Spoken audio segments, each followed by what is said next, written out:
For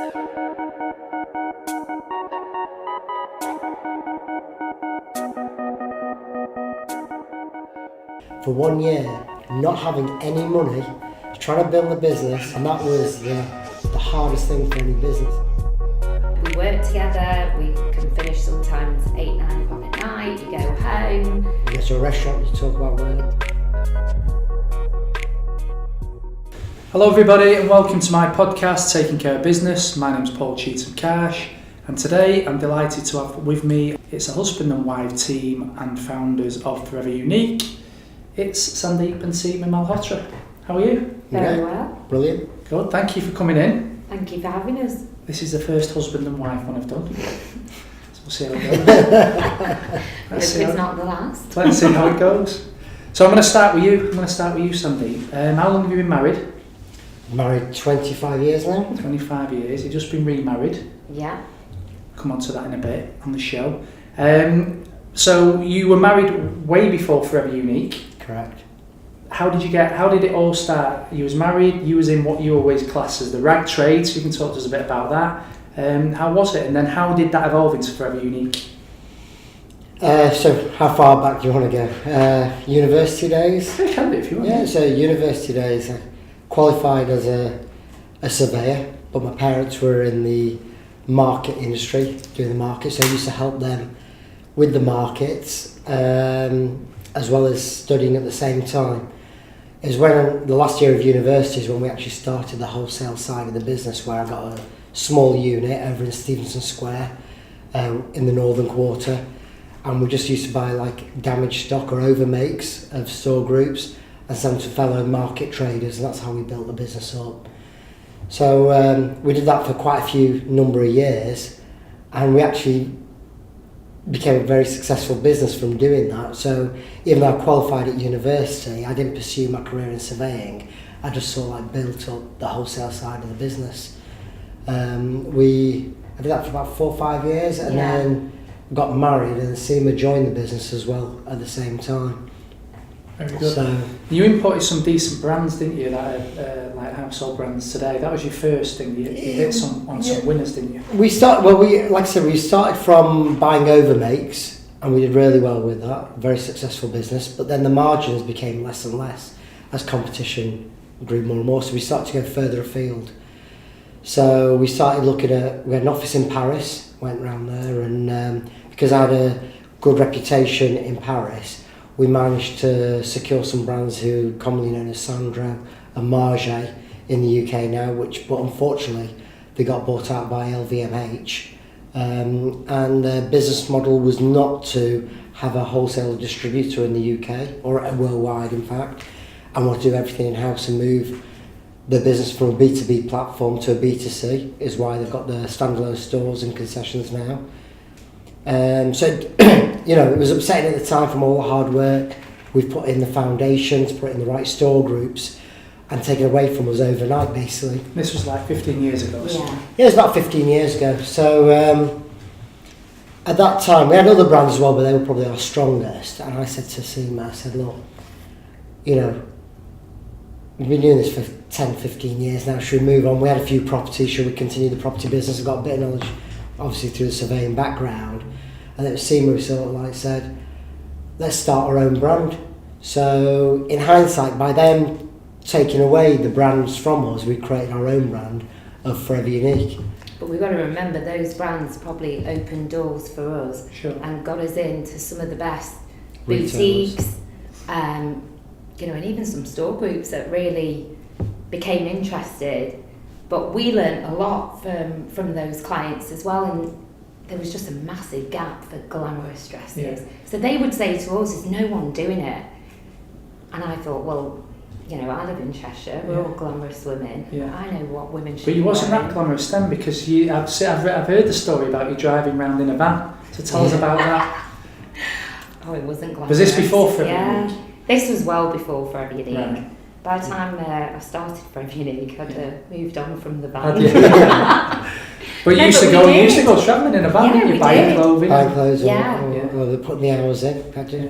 Someone drive to Paris every week almost, which was hard work, and London once a week, but we had to do I it. remember the very first time when you turned up at home in this van and he was like, right, I'm going to have a right fun time taking you to London. I went, what, in that? There's no way I'm going to go in that, but... I missed the glamorous, aren't I? I bet it was fun days, though, weren't They were the best They were days. the best days of our lives. Best days.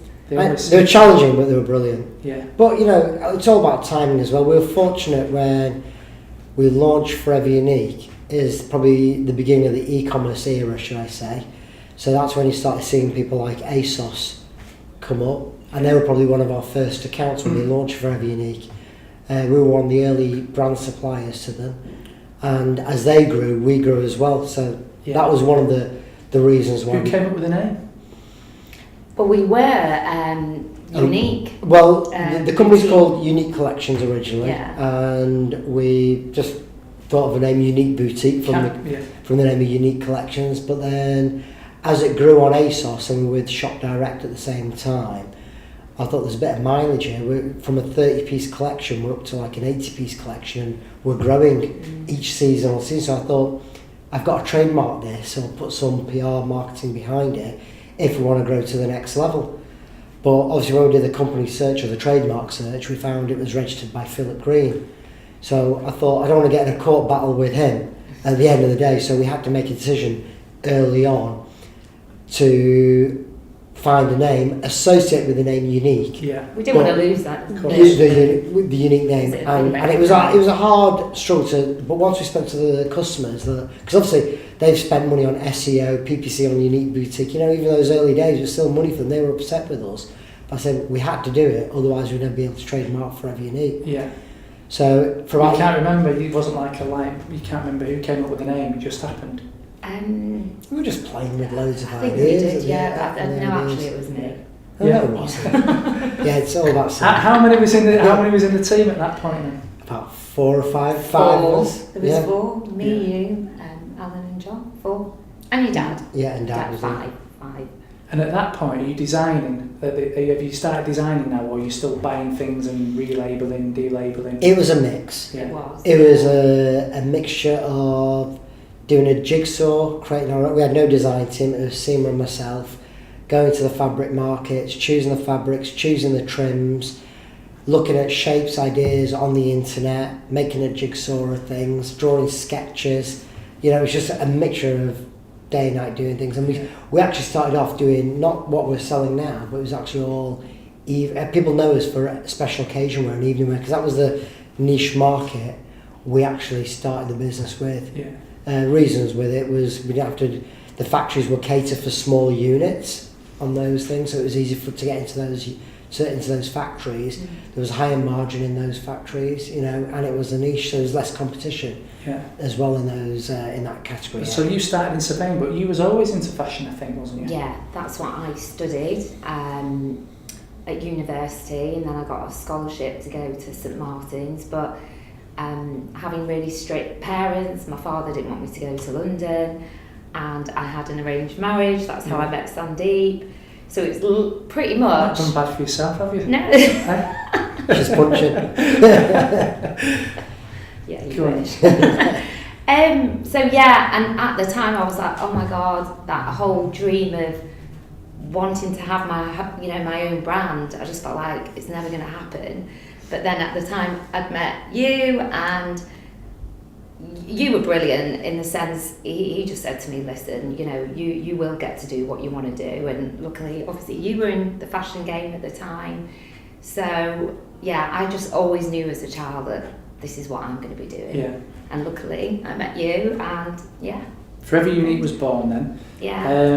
What was it like? What was that like then in the early days? Was it, she didn't have distributors and that in them days. She was more of a cash and carry type model. How did you divide up then as husband and wife? But in business then, who did what?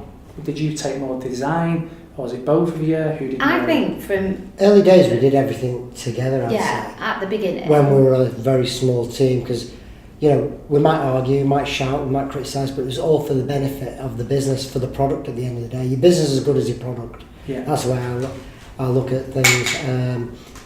We made joint decisions, but if we really think about it, it was still, we did have, it was very clear from the beginning Yeah. that he was the one, you know, about numbers. Sourcing and Sourcing, doing the whereas- production. Seema's more. She's got the character for. She was good at the sales, at the trade shows. She was good at the designing, whereas I was better at the back end. So we naturally just progressed two separate sides to the business, where she developed the front end or the face of the brand, and obviously I'm at the back end in the engine room trying to keep things going at the end of the day. Because if we're doing the same job, it's counterproductive. Sure. You know, so you may as well separate what we're doing and try and be the best at whatever field we can specialise in. And then you had some success in, I don't know, independence and the UK. You was mainly based in the UK at the time, I think, wasn't you? Yeah, we were based in the UK. What also helped, sorry, going back, is that it was the launch of reality TV as well, because we were fortunate enough, one of the girls who worked for us at the time was actually became part of the Only Way is Essex, which is Towie, Lucy Meck. She was one of our sales assistants down in London, and we actually did the wardrobe for the Only Way is Essex for the first couple of series, didn't we, at the time? And that was a massive help towards growing the brand. Yeah, we were on ASOS creating all the time, brand and it's sort of, awareness. the growth just went like that. It just rocketed straight up.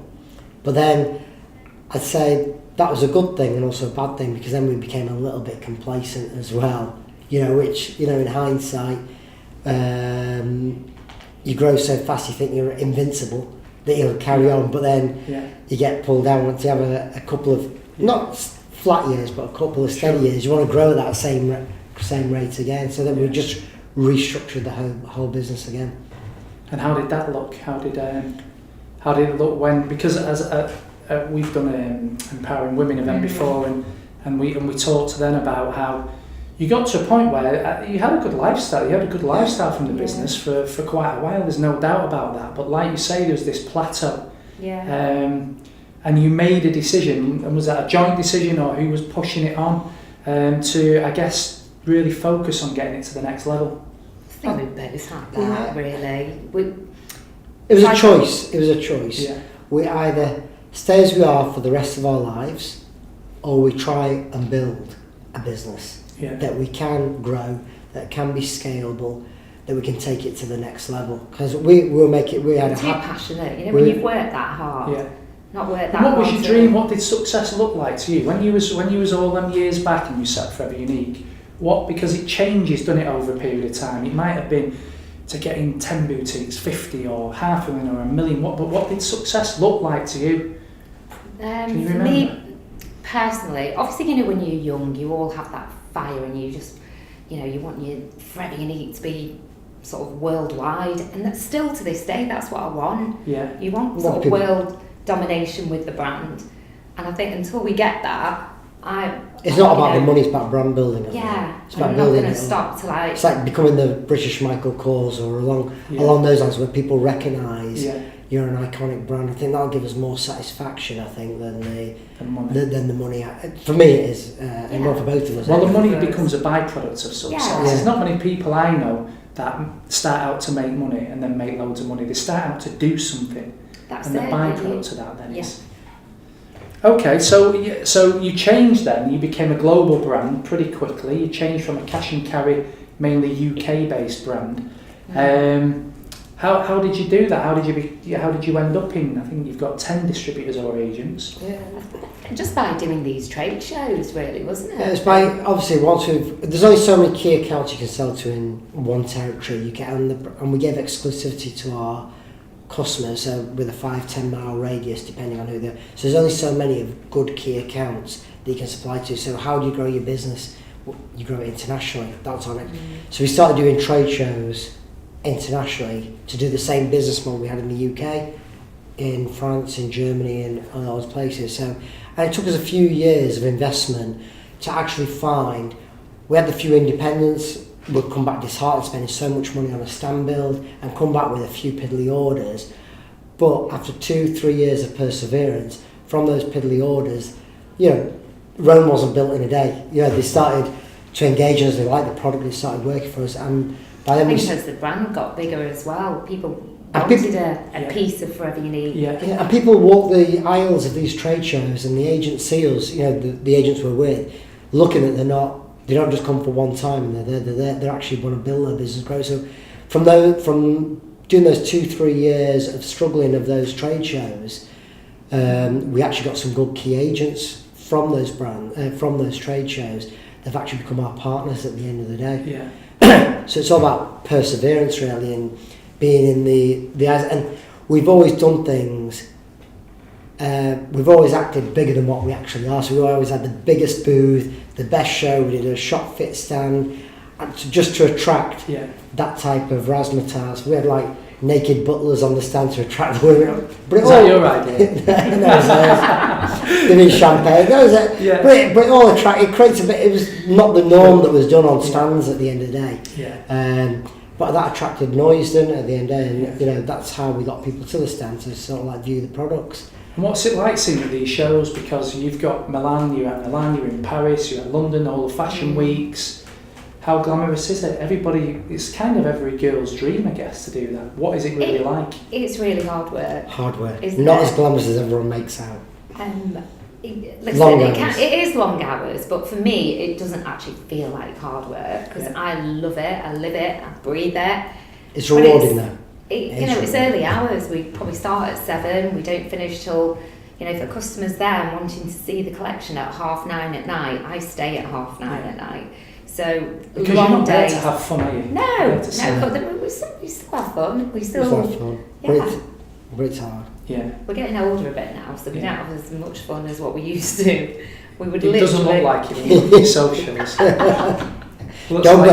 believe the ground. That's what keeps us young. Yeah. And you've got offices, whereabouts are your offices now?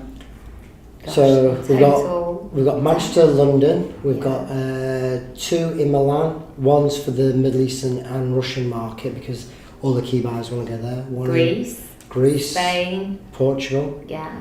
One in Atlanta. One in Los Angeles. One in Germany. We're just. Are you counting? Okay. Where are we up to? Plenty. Yeah. So. Plenty. Yeah. But it's been tough. It's not been easy because you got to remember we were used to a business that was a cash and carry business. Yeah. We had money day in, day out. Customers were coming to us to move to these offices and to move to these agents and they didn't understand our cash and carry model.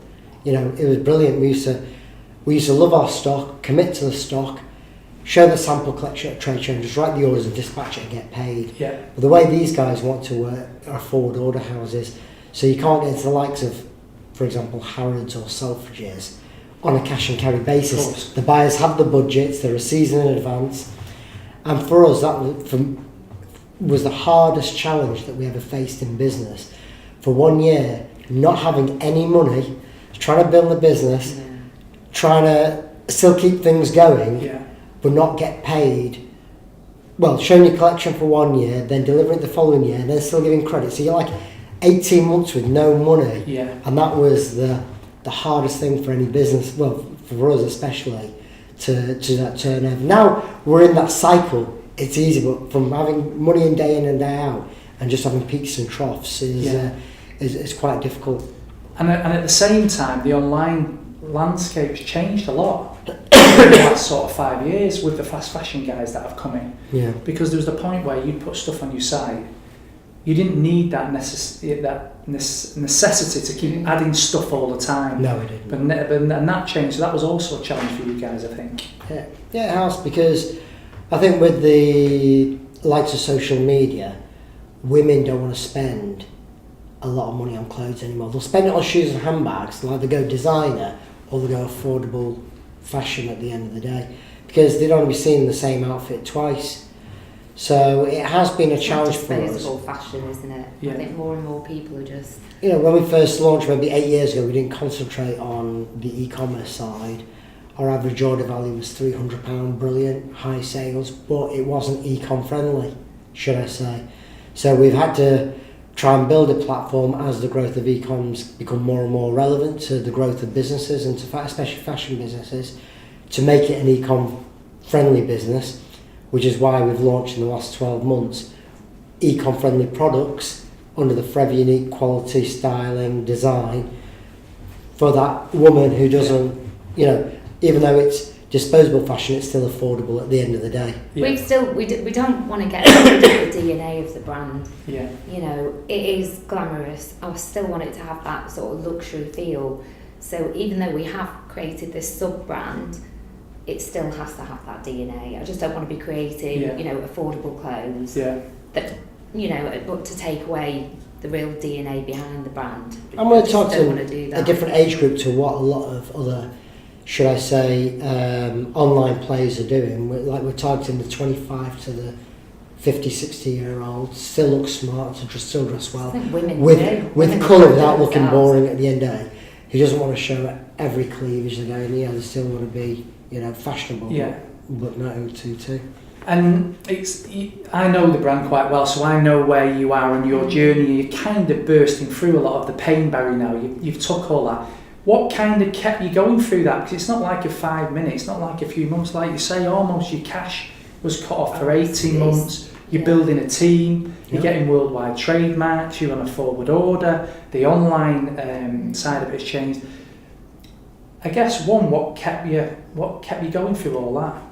It's been probably the hardest. Probably 3-4 years, especially with Seema filming as well. You obviously don't probably get to that. I think what's probably kept me going is because I can see the light at the end of the tunnel. I know we're going to get there. We've got a rough diamond that needs polishing, and as we polish it more, it shines and shines more. So there is light at the end of the tunnel. That we've opened 10 offices.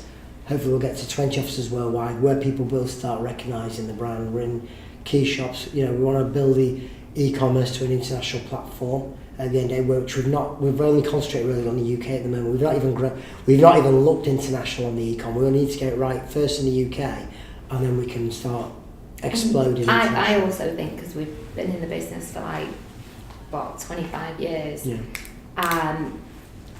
and nothing is always amazing. So I think because we've had highs and lows on our journey, even if you're going through a bit of a tough time, we've just battled our way through. We know. I think even, you know, when we're at home, it's always like we can do it. There's always a solution to a problem. It's not. You know, there's always something that you find out. What's the team look like today? Because you built an infrastructure to go much beyond where you are today. Even how does that divide up between the two of you? Well, the last 3-4 years, well, like you said, we started with 5 people and become 8 people and 10 people. We're on circa about 50 people now over the last 3-4 years. It has changed dramatically from where we were outsourcing a lot of the talent with agencies and brought everything more in-house. One, trying to find better quality. Probably where we had agencies where we're paying X amount per month, we're now paying staff salary to get more out of them, because obviously you get 40 hours in a month from someone, from an agency where we're getting 40 hours a week from someone in-house. Same price. For the same price, so we're trying to get more out of it, because we have seen there's growth, and we've divided the teams between us. Seems more on the design team and probably more on the finance, accounting and the e-com side. So so it's just building it all up. But it's like, I class myself as a glorified market trader. I'm still learning every single day. So as we're building in more managers, more experienced staff that have come in from other businesses, I'm learning from them on how they're structuring their department. It's actually quite exciting. It's actually an exciting thing, because it's things that I've never done. Because all we've ever done is bought and sold product. Really. We're literally learning every day. I think so. I just feel it's really exciting. It's made me made us both more hungry to say, right, bloody hell, we're doing this and we've been doing it wrong for 7 years, so it gives us more, you know. Yeah, but everybody thinks they're doing it wrong. They do. Everybody you talk to thinks they're doing it wrong, because it's just changing all the time. It does, and you know, even our boys tell us we're doing it wrong. You know, my son's 22 now, and he'll even say, because they just have brighter, fresher ideas. We're always willing to learn. You know, I'm not sat here saying we've done it the right way. I don't think there's a right or wrong way. Everyone's journey. I think the key is not to be too emotional or passionate in your ways. Like, you've got to sort of like give up your emotions and go what the market dictates and what's required and needed, and you need to be flexible. You know, you need to change the way your business mind or whatever, and what you, because if you're sticking in your same old ways, or I did that 5 years ago, 10 years ago, you'll fail as a business. You've got to keep an open minded thing, and if you've got the balls, you've got to go for it at the end of the day. Cool. So, as I say, you seem to be going through that pain barrier now. You seem to have or broken through it. It's not like it was. I think this year you've had growth of like 100% you're growing that online at the moment. Yeah. I think overall you probably grow 40-50%, and you've got, next year looks good. So next year, what do we expect to see that's different? Because as you said before, we're always a year. People get to see next year what you're working on this year. That's how your business works. And I know you've just done some deals with some other distributors or wholesalers or online retailers. What does next year look like for you guys? Again, it's like building a brand new business. That's what we're trying to do. And this is just the start of the journey. Yeah. So even though projections are great for next year, it's just the beginning of this journey. Yeah. So where we've worked hard for the last 3 years to put all this structure in place, to get the team right and put it in place, I think now we've got our e-commerce team, we're almost there, our wholesale team almost there, and all the design team almost there, because we brought in all... It just feels stronger. It just feels strong. We've got the foundations right to try. I'll be just, even though our projections look good for next year, I'll be disappointed if we hit those projections. I think we should hit a lot higher than where we're at this moment. We're projected forward at the end of the day. And what we've tried to do is sort of like where I said before, we had a business where it was just peaks and troughs twice a year, which we were selling. We tried to do it going back a bit to our old ways, where we're not just twice a year, spring, summer, autumn, winter. We're trying to do our peaks and troughs on a monthly basis at the end of the day, so that we've got cash flow coming in and out, because cash flow is king at the moment. Yeah. Work-life balance and husband and wife team. How have you made that work? What are the secrets of it? What are the secrets? Wow. Hard question. No, it's not hard. It's always worked for us. I don't know. Are you able to just shut off when you go home, or is it just work when you go home? It's work. Do you know what? It's only probably in the last sort of year that we've realised, we do need to get a bit of a balance here, because we work together, we can finish sometimes 8-9 o'clock at night, you go home. You go to a restaurant, you talk about work. We constantly... It never ends. We are now really trying, I think, is like trying to get little mini breaks away, a little bit of time to switch off. Only if there's a factory. There you go. We have a dog, we take the dog for walks, we do need that time. I feel we need it. So I'm trying to push for a bit of Seema and Sandeep time, not Seema, Sandeep and Forever Unique. Do you cope with pressure similarly? I mean, you never seem to be stressed, really, you two. You're not. I don't stress. You don't stress. No. He's Mr. Cool, calm, collective. Yeah. And I'm the biggest stress head. Oh, really? But I don't know, it could be my age as well. I don't know, I stress over everything, but I probably have felt a lot more pressure since I started the Real Housewives. Yeah. So it's hard, because working mum at Forever Unique, doing the show and everything else, trying to be a good mum at home, I just find it hard. Yeah. So there is times when I think... And it is a lot of pressure for Seema as well, because obviously she's in front of the camera and she's sort of like the face of the brand, and she's scared.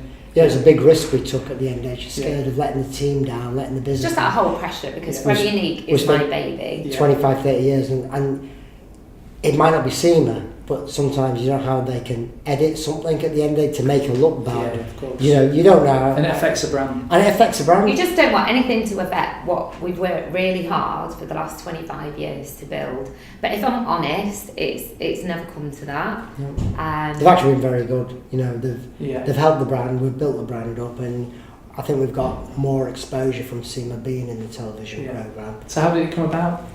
They approached me. I was at a charity event and with some of the other housewives that are still in the series right now.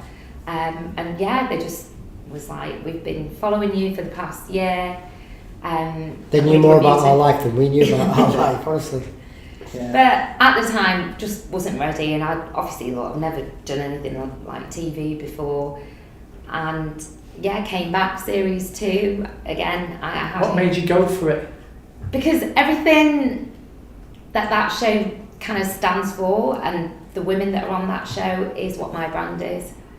Yeah. They are our target consumer. They're glamorous, bold, women, and that's what I think my dresses are. And I thought, what? I'm stupid not to go on it. And I know when I've watched other reality I think you were the cause of us going on it, actually. we didn't see it. Yeah. What do you think, Paul? Over a coffee?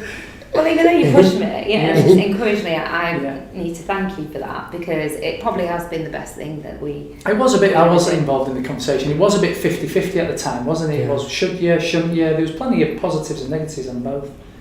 But you know what, in life, I think what you've taught me as a lesson is don't ever see...